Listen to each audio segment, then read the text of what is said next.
নমস্কার বন্ধুরা, SB cook and ব্লগে আপনাদের সবাইকে স্বাগত। আবারও হাজির হয়ে গেছি একটি নতুন রেসিপি নিয়ে। কাঁচা আম পেকে যাওয়ার আগে ঝটপট বানিয়ে ফেলুন এইভাবে কাঁচা আমের মোরব্বা। এইভাবে বানিয়ে আপনার সারা বছর জুড়ে ফ্রিজ ছাড়াই সংরক্ষণ করে রাখতে পারবেন। কিভাবে এই মোরব্বাটা সারা বছর ফ্রিজ ছাড়াই ভালো থাকবে, পুরো ভিডিওটা দেখতে থাকুন একটু না টেনে, তাহলেই বুঝতে পারবেন যে কীভাবে সারা বছর জুড়ে সংরক্ষণ করে রাখা যায়। বাগান থেকে প্রচুর পরিমাণে আম পেড়ে নিয়ে এসেছে, আমগুলো একটু পাড়তে দেরি হয়ে গেছে, সেই জন্য আমের কালারটা একটু লালচে হয়ে গেছে। আজকের এই মোরব্বা রেসিপিটি আশা করি আপনাদের সবার খুব ভালো লাগবে। ভালো লাগলে একটা লাইক করবেন, কমেন্ট করবেন আর বেশি বেশি করে শেয়ার করবেন। আমার চ্যানেলে নতুন হলে চ্যানেলটিকে অবশ্যই সাবস্ক্রাইব করবেন। আমি এখান থেকে বেশ বড় বড় আম দিকে বেশ কয়েকটা আম বেছে নিয়েছি। আমটাকে কেটে নেওয়ার আগে জলের মধ্যে আমি চুন দিয়ে দিলাম। আমরা যে চুনটা পানি খাই ব্যবহার করি, যেটা সেই চুনটাই আমি নিয়ে নিয়েছি। চুন দিয়ে জলটাকে ভালো করে গুলে নিয়েছি। এবার আমি আমগুলোকে একটু কেটে নিচ্ছি। আমাদের বাগানে আমগুলো একটু একটু লালচে হয়ে গেছে, কোনো সমস্যা নেই, এটা দিয়ে কিন্তু দারুণ মোরব্বা হবে। আমগুলো প্রথমে আমি 4 ফালি করে কেটে নিচ্ছি, যেহেতু আঁটিটা শক্ত হয়ে গেছে সেই জন্য একটু সমস্যা হচ্ছে। এইভাবে প্রথমে আমি 4 ফালি করে কেটে নিয়েছি। তারপর খোসাটাকে একদম পুরো করে ছাড়িয়ে নিতে হবে। কোনো রকম সবুজ অংশ যেন এর মধ্যে না থাকে সেটা কিন্তু খেয়াল রাখতে হবে। সবুজ অংশটা থাকলে মোরব্বাটা কালচে কালচে হয়ে যাবে, তাই কোনো রকম সবুজ অংশটা রাখা যাবে না। আর কেটে নেওয়ার সঙ্গে সঙ্গে কিন্তু আমি চুন জলের মধ্যেই দিয়ে দিচ্ছি। এতে করে কী হবে, আমটা খুব শক্ত হয়ে যাবে। মোরব্বাটা যখন বানাবো তখন কিন্তু একটা আমও ভেঙে যাবে না। এভাবে করে আমি সব আমগুলোকে কেটে চুন জলের মধ্যে দিয়ে দেবো। চুন জল থেকে ছেঁকে ভালো করে 5-6 বার ধুয়ে নিতে হবে, যাতে কোনো রকম কষটা আমের মধ্যে না থাকে। আমটাকে ভালো করে জলটা শুকিয়ে নিতে হবে। আর এদিকে আমি কড়াইয়ের মধ্যে নিয়ে নিয়েছি 2 কিলো 500 গ্রাম চিনি। আমি আমটা খোসা ছাড়ানোর পর ওজন করে নিয়েছি। আমটাকে সবসময় খোসা ছাড়ানোর পর ওজন করে সেই মাপেই কিন্তু আপনারা চিনিটা ব্যবহার করবেন।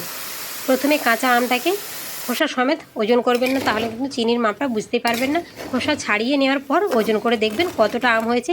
আর মোরব্বাতে যত আম তত কিন্তু চিনি ব্যবহার করতে হবে। 1 কিলো আম নিলে 1 কিলো চিনি আপনাকে ব্যবহার করতে হবে। এখানে আমি 2 কিলো 700 গ্রাম আম নিয়েছি, তার জায়গায় আমি 2 কিলো 500 গ্রাম চিনি নিয়েছি। আমটা আমার হালকা মিষ্টি ছিল, মানে খুব টক নয়। এবার আমি আমগুলোকে ভালো করে জলটা শুকিয়ে নিয়েছি। আপনারা একটা কাপড় দিয়ে ভালো করে মুছে নেবেন, যাতে আমের গায়ে কোনো রকম জল না থাকে। আমের গায়ে জল থাকলে আমটা কিন্তু খুব বেশি দিন থাকবে না, আচারটা নষ্ট হয়ে যাবে। এভাবে কাঁটা চামচ দিয়ে 3-4টে ফুটো করে নেবেন, তাহলে চিনি শিরাটা পুরো আমের মধ্যে খুব ভালোভাবে ঢুকে যাবে। আমি সব আমগুলোকে ধুয়ে মুছে পরিষ্কার করে শুকনো করে নিয়েছি। তারপরে আমি কাঁটা চামচ দিয়ে সবগুলোকে ফুটো করে নিয়েছি। আর এদিকে চিনির জলটা দেখুন ফুটতে শুরু করেছে। আমি এখানে 2 কিলো 500 গ্রাম চিনি দিয়েছি, তার মধ্যে জল দিয়েছি আমি 250 গ্রাম। আপনারা 1 কিলো চিনিতে 100 গ্রাম জল দেবেন, খুব বেশি জল এখানে দেওয়ার প্রয়োজন নেই।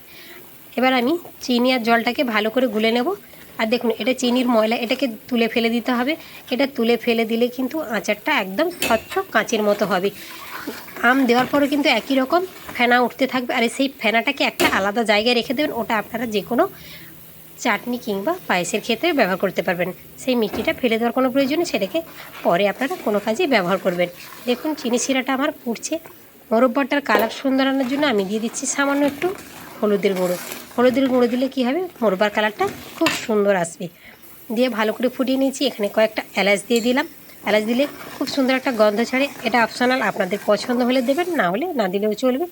দেখুন চিনি শিরাটা যখন একটু চিটচিটে হতে শুরু করবে তখন কিন্তু আমটা দেবেন। আমটা প্রথম থেকে দেওয়ার কোনো দরকার নেই, কারণ আম যত বেশি ফুটে যাবে তখন কিন্তু আমটা ভেঙে যাওয়ার সম্ভাবনা থাকবে। চিনিটা একটু চেটচেটে হয়ে গেছে, তারপরে আমি সব আমগুলোকে এক এক করে দিয়ে দেব। যেহেতু আমার এখানে অনেকটাই আম রয়েছে, সেই জন্য বড়ো কড়াইতে আমি বসিয়েছি। আপনারা যেমন মাপে আম নেবেন সেই মাপেই কিন্তু আপনারা ব্যবহার করবেন। আমি এখানে সারা বছরের জন্য রাখবো এই মোরব্বাটা, সেই জন্য একটু বেশি করে বানিয়ে নিচ্ছি। দেখুন এইভাবে করে সব আমগুলোকে চিনি শিরার মধ্যে ডুবিয়ে দিতে হবে। আর আঁচটাকে কিন্তু মিডিয়াম রাখতে হবে, হাইতে দেওয়া একদম যাবে না, তাহলে খুব তাড়াতাড়ি চিনি শিরাটা ঘন হয়ে যাবে আর আমের মধ্যে ঢুকতে চাইবে না। মিডিয়াম আঁচেই কিন্তু এটাকে ফোটাতে হবে। দেখুন 10 মিনিট ফোটানোর পর কিন্তু কালারটা অটোমেটিক কত সুন্দরভাবে চেঞ্জ হতে শুরু করেছে। হলুদ রয়েছে, খুব তাড়াতাড়ি মোরব্বার কালারটাও কিন্তু চলে আসবে। দেখুন দেখুন আমগুলো এর মধ্যে কিন্তু কালার চেঞ্জ হতে শুরু করেছে। আর ভিনিগার দিয়ে দিলাম আমি 3 টেবিল চামচ। এই ভিনিগারটা আচারে ব্যবহার করলে আচারটা দীর্ঘদিন পর্যন্ত ভালো থাকবে। কোনো রকম ফ্লাড়াই কিন্তু এটাকে আপনারা ভালো রাখতে পারবেন। আর ভিনিগারটা দিয়ে কিন্তু ফোটাতে হবে, 3 থেকে 4 মিনিট ফোটালেই কিন্তু ভালো দেখুন পরপর কালারটা কত সুন্দরভাবে চেঞ্জ হতে শুরু করেছে আমের। আর চিনির জলটা কিন্তু এরকম স্বচ্ছ রয়েছে। এটাকে অনেকটাই টানিয়ে নিতে হবে। আর আঁচটাকে কম রেখে যত বসে বসে এই মোরব্বাটা হবে বেশি সময় ধরে, তত কিন্তু আচারটা বেশি দিনই ভালো থাকবে। যত আচারের পাক হবে তত আচারটা বেশি দিন ভালো থাকে। আচার যদি কম পাক হয়ে যায় তখন কিন্তু আচারটা খুব বেশি দিন থাকে না, নষ্ট হয়ে যায় খুব তাড়াতাড়ি। দেখুন কালারটা কত সুন্দর এসেছে মোরব্বার। আরও যত চিনি শিরাটা ঘন হবে তত কিন্তু কালারটা আর সুন্দর হবে। আর সাইডের যে গ্যাজলাগুলো বলুন এটাকে কিন্তু তুলে ফেলে দিতে হবে। আচারটা কিন্তু দেখুন আমার রেডি হয়ে গেছে। মোরব্বার কালারটাও কিন্তু দুর্দান্ত এসেছে। এটাকে নামিয়ে ঠান্ডা করে নেব। আর দেখবেন কখন হয়েছে বুঝবেন, খুন্তি দিয়ে যখন ফেলবেন দেখবেন 2-4 ফোঁটা পড়তে পড়তে মোটা হয়ে যাচ্ছে, তখনই কিন্তু এটাকে নামিয়ে দিতে হবে। বেশি টানালে কিন্তু এটা শক্ত হয়ে যাবে, তখন কিন্তু চিনির শিরাটা এর মধ্যে আর ঢুকবে না। দেখুন ফেলছি আমি, তারপর কিন্তু গায়ে খুন্তির গায়ে খুব সুন্দরভাবে জমাট বেঁধে যাচ্ছে। এটা আবার রেডি। এটাকে নামিয়ে একদম ঠান্ডা করে দেখাচ্ছি। দেখুন কালারটা দেখুন কত সুন্দর এসেছে। আমার এইরকম নতুন নতুন রেসিপিগুলো যদি আপনাদের ভালো লেগে থাকে তাহলে প্লিজ আমার চ্যানেলটাকে সাবস্ক্রাইব করে পাশে থাকবেন। আর পাশে থাকা বেল নোটিফিকেশানটি অন করবেন, যাতে আমি যে ভিডিওগুলো আপলোড করব সেগুলো সবার আগে তোমাদের কাছে পৌঁছে যাবে। দেখুন মোরব্বাটা দেখেই কিন্তু জিভে জল চলে আসছে।